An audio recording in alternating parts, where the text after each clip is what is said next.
Hi, I'm Alex from PySpiders Rajajinagar. This is our student Aniruddh. He got placed in a company. Now he's going to share the experience about PySpiders. I'm Aniruddh Deshpande. I'm from Dharwad. I completed my graduation in Bachelor's of Engineering, Information Science in STM CET.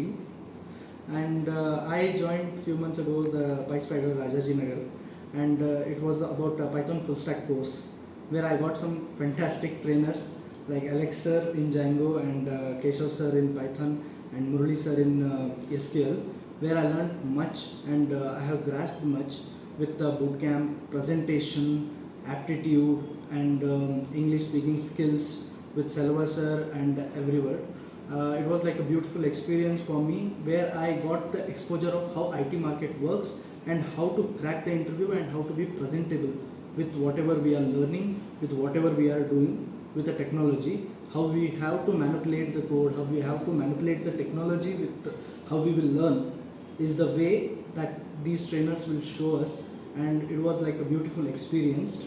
So I got to into 3-4 interviews where I cracked the interview, and my joining is at July 7th. So that was my experience. Okay, I wish him all the best for further career. Thank you.